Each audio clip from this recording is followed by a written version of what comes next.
Ferdinand, Count von Zeppelin, was not only interested in the development of lighter-than-air machines such as the airship series that bore his name, but also in heavier-than-air craft.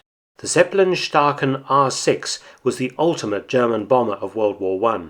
In fact, it was not surpassed in size until the end of World War II. The concept was named Riesenflugzeug, or giant aircraft, commonly known as the R-bomber program. The engineers came from the famous German company Bosch. Various early designs entered German service from 1913 onwards, getting steadily bigger. The R.VI was the culmination of this design evolution. The prototype was completed in 1916. The biplane aircraft was truly colossal, 22.1 meters or 72 foot 6 inches long, with a wingspan of 42.2 meters.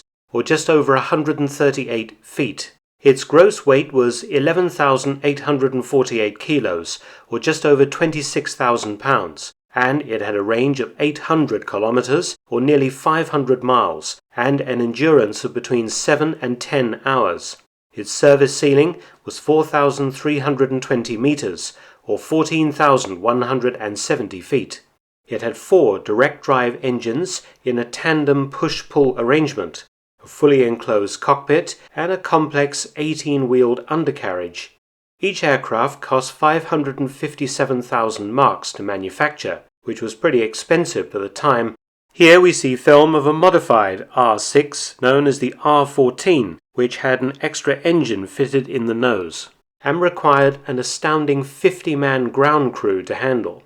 Little wonder that compared with the more numerous 2-engined G.IV bomber, only 13 Zeppelin-Staaken R.VIs saw service before the 1918 armistice. The G.IV had been bombing England since May 1917 with some success, though improved British anti-aircraft and fighter defences had forced the Germans to switch from day to night raids, reducing the Gotha's navigational and bombing accuracy. The Zeppelin-Staaken R.VI could carry a much increased bomb load over the Gotha, up to 2,000 kilos or 4,300 pounds, that is 4 times the Gotha's capacity. The Gotha had a crew of 3, whereas the Zeppelin-Staaken had an astounding crew of 10, divided into an aircraft commander, 2 pilots, 2 co-pilots, 2 radio operators, and a fuel attendant, and 1 mechanic in each engine nacelle.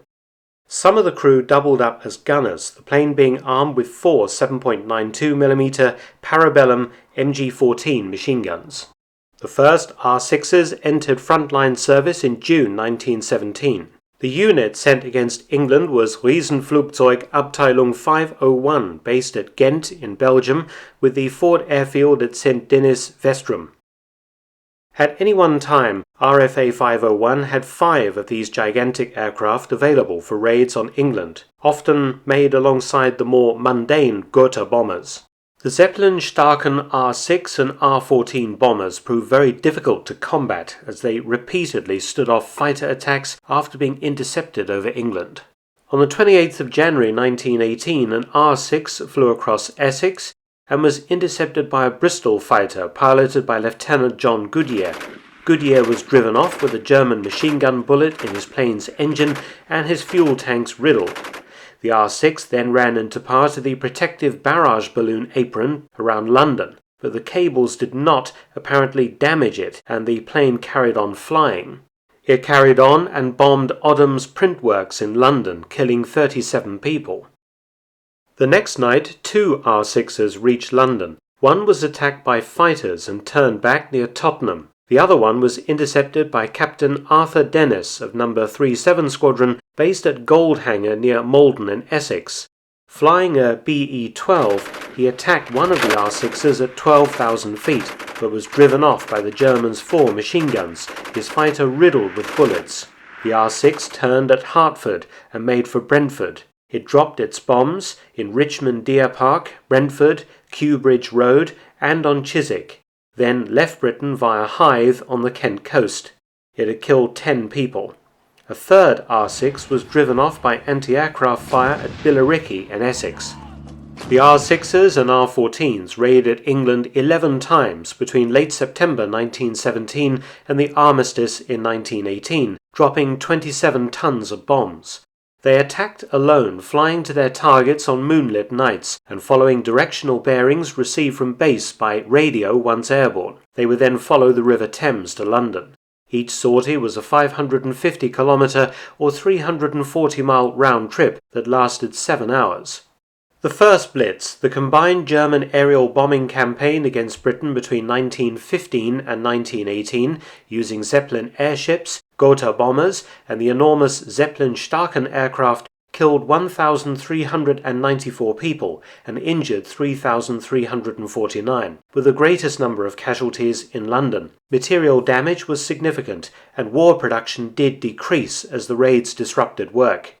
The requirement to defend London and southeast England from such attacks diverted large numbers of fighters, anti-aircraft guns and personnel from the Western Front. For example, 16 squadrons of the Royal Flying Corps were kept at home, but it did lead to the development of an integrated home defence system that served Britain well when the German Air Force returned to wreak destruction in 1940. Thanks for watching. Please subscribe and share, and also support my channel at PayPal and Patreon. Details in the description box below.